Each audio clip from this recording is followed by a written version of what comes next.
जरा सोचिए, कुछ ऐसे पुराने रहस्यमयी दस्तावेज जो एक पूरी की पूरी खोई हुई दुनिया के राज छिपाए बैठे हैं।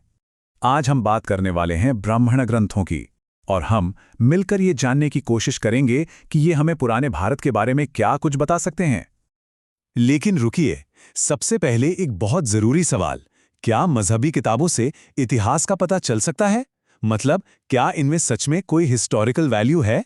यही वो सवाल है जिसके इर्द गिर्द हमारी आज की सारी बातचीत घूमेगी। तो चलिए इसका जवाब ढूंढते हैं। तो ये ब्राह्मण ग्रंथ आखिर हैं क्या चीज? इसको ना एक बहुत आसान तरीके से समझते हैं। मान लीजिए कि वेद जो हैं वो मंत्रों और भजनों की एक किताब है, ठीक है? तो ब्राह्मण ग्रंथ वो उस किताब का इंस्ट्रक्शन मैनुअल है। जी हाँ, वो ये बताते हैं कि भाई कौन सा मंत्र किस यज्ञ में और कैसे पढ़ना है। बिल्कुल एक तरह की गाइड बुक्स, खासतौर पर पुरोहितों के लिए। तो आज हम क्या क्या देखने वाले हैं? सबसे पहले एक छोटा सा इंट्रोडक्शन लेंगे इनका, फिर हम समाज के ताने बाने को समझेंगे। उसके बाद पावर और पॉलिटिक्स पर भी एक नज़र डालेंगे, और फिर इकोनॉमी और कल्चर को देखेंगे। और हाँ, आखिर में हम अपने सबसे बड़े सवाल का जवाब देंगे, क्या ये वाकई इतिहास के सोर्स हैं? तो जैसा कि हमने अभी बात की, ये ग्रंथ जो हैं ये प्रोज में, मतलब सीधी सादी भाषा में लिखे गए हैं, और इनका काम बिल्कुल एक हाउ टू गाइड की तरह पुराने जमाने के जो रिचुअल्स या यज्ञ होते थे उनके लिए। मतलब इनका मेन मकसद था पुरोहितों को यह समझाना कि देखो, यज्ञ को करने का सही तरीका क्या है, और उससे भी जरूरी उसका मतलब क्या है। अब मजे की बात यह है कि हर वेद का अपना ब्राह्मण ग्रंथ है। जैसे ऋग्वेद से जुड़े हैं ऐतरेय और कौशितकी, यजुर्वेद के हैं शतपथ और तैत्तिरीय, सामवेद का है पंचविंश, और अथर्ववेद का है गोपथ। अब इनमें से एक नाम याद रखना बहुत जरूरी है, शतपथ ब्राह्मण।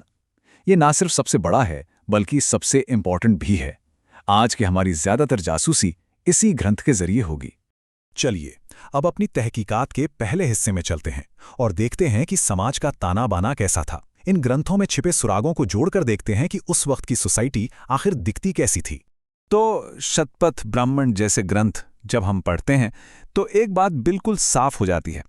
समाज जो था वो 4 वर्णों में बटा हुआ था, ब्राह्मण, क्षत्रिय, वैश्य और शूद्र। और हर वर्ण का अपना एक खास रोल था, एक जिम्मेदारी थी, खासकर जब बात यज्ञ जैसे बड़े अनुष्ठानों की आती थी। इससे हमें उस समय के सोशल स्ट्रक्चर का एक साफ साफ खाका मिलता है।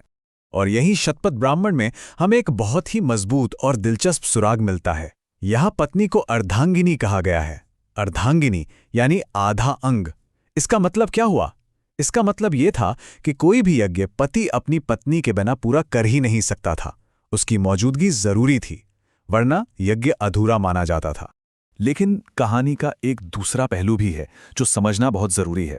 देखिए, एक तरफ तो यज्ञों में औरतों को इतनी इज्जत दी जा रही है, उन्हें अर्धांगिनी कहा जा रहा है, लेकिन वहीं दूसरी तरफ कुछ ग्रंथ उन पर कंट्रोल रखने और उन्हें दायरे में रखने की बात भी करते हैं। तो हम क्या समझें इससे? यही कि उस समय महिलाओं की जो स्थिति थी वो रिस्पेक्टेड भी थी और रिस्ट्रिक्टेड भी, सम्मानित भी और साथ ही सीमित भी। अच्छा, समाज की बात तो हो गई, अब अपनी जासूसी का रुख जरा पॉलिटिक्स की तरफ मोड़ते हैं। क्या ये ग्रंथ हमें राजा महाराजाओं, उनकी ताकत और उस दौर के शुरुआती राज्यों के बारे में कुछ बता सकते हैं? चलिए पता लगाते हैं। ये ग्रंथ जो है वो राजा और पुरोहित यानी किंग और प्रीस्ट के बीच के एक बहुत ही गहरे कनेक्शन को दिखाते हैं।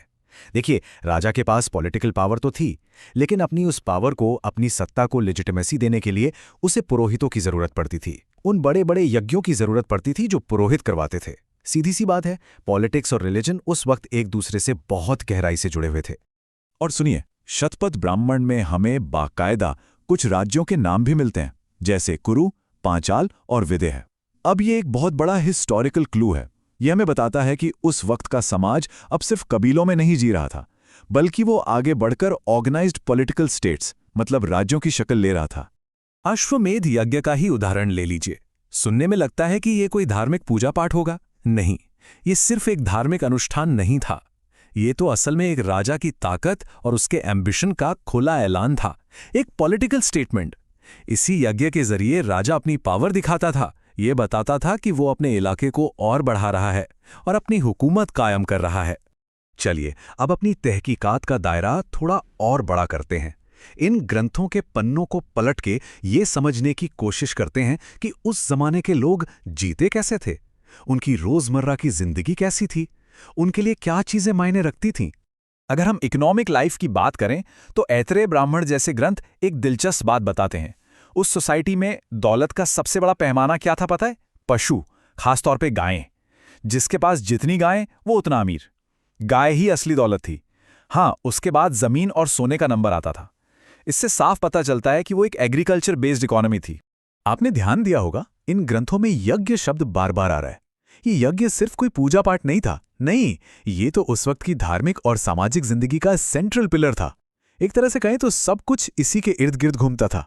देवताओं को खुश करने और दुनिया का बैलेंस बनाए रखने के लिए ये बड़े बड़े अनुष्ठान किए जाते थे, और जिंदगी का हर बड़ा मौका इसी से जुड़ा था। और इतना ही नहीं, इनमें हमें कल्चरल क्लूज भी मिलते हैं। जैसे पंचविंश ब्राह्मण को ही ले लीजिए, ये सामवेद से जुड़ा है और ये हमें बताता है कि यज्ञों के दौरान म्यूजिक और मंत्रों को गाना रिचुअल का एक बहुत जरूरी हिस्सा था।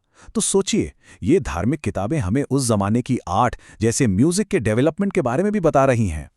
तो अब हम अपनी इस पूरी पड़ताल के आखिरी पड़ाव पर आ गए हैं। चलिए अब उस सवाल पर वापस लौटते हैं जहां से हमने ये सारी बातचीत शुरू की थी। तो सवाल वही है, क्या ब्राह्मण ग्रंथ हिस्ट्री बुक्स हैं? क्या हम इन्हें खोलकर पुराने भारत का एक के बाद एक सिलसिलेवार इतिहास पढ़ सकते हैं? इसका सीधा और साफ जवाब है नहीं, ये हिस्ट्री बुक्स नहीं है। लेकिन ये उस हिस्टोरिकल पजल के, उस ऐतिहासिक पहेली के सबसे जरूरी टुकड़े हैं। ये वो रॉ मटेरियल है जिनसे इतिहासकार उस जमाने की पूरी तस्वीर को जोड़कर तैयार करते हैं। तो आखिर में हम क्या कह सकते हैं? यही कि ब्राह्मण ग्रंथ भले ही धार्मिक ग्रंथ हो, लेकिन ये हमें प्राचीन भारतीय समाज, उसकी राजनीति, उसकी अर्थव्यवस्था और संस्कृति के बारे में इतनी गहरी जानकारी देते हैं कि इन्हें एक बहुत महत्वपूर्ण हिस्टोरिकल सोर्स माना जाता है।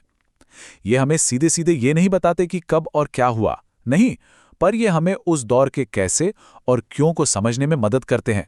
और जानते हैं, यही बात इन्हें प्राइसलेस यानी अमूल्य बना देती है।